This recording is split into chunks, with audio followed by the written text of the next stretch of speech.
प्रश्न है आपका, ऐसी दो संख्याएं ज्ञात कीजिए जिनको 3 तथा 81 के बीच रखने पर प्राप्त अनुक्रम एक गुणोत्तर श्रेणी बन जाए।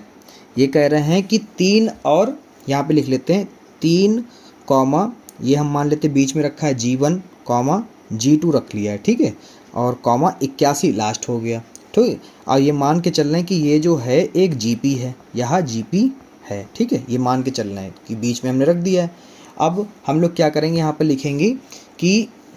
प्रथम पद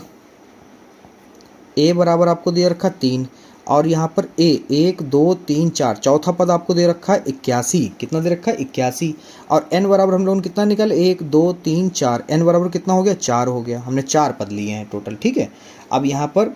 सार अनुपात ज्ञात करने के लिए जो होता है सूत्र हम लोग A4 इसमें से निकालेंगे, ठीक है। तो यहाँ पे लिखेंगे A4 इक्वल टू 81, यानी कि A R की पावर 3 बराबर 81, A का मान दे रखा 3 गुणे R की पावर 3 बराबर 81, R की पावर 3 बराबर 81 बटे में 3, 3 एकम 3 दूनी 6 और 3 सत्ते 21, ठीक है। तो यहाँ पर हम लोग आगे करेंगे,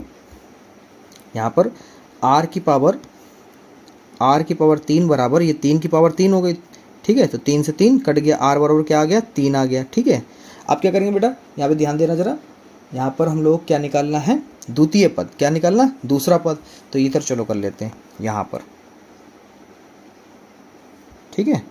ओके, यहाँ पर आ जाएगा। हाँ, तो यहाँ पर जो है पहली संख्या यानी G1 बराबर क्या था आपका A2 था, तो यहाँ पर हो जाएगा आपका AR, A आपको पता है A है 3, R आपने अभी निकाला 3 है, कितना आ गया 9 आ गया। G2 बराबर A3 था, तो ये हो जाता है AR की पावर 2, तो ये हो गया 3 गुणे 3 की घात 2, ये हो गया 3 गुणे 3 3 9, ये हो गया 27, ठीक है। तो यहाँ पर जो हमारी अनुक्रम बना है तो हम लिखेंगे अतः पूर्ण अनुक्रम, जो पूरा अनुक्रम बनेगा वो अपना क्या होगा, अनुक्रम मिला है, पहला मिला है A जो था 3 था, दूसरा पद था हमारा 9, फिर था 27 और फिर था आपका चौथा 81, ये प्राप्त हुआ।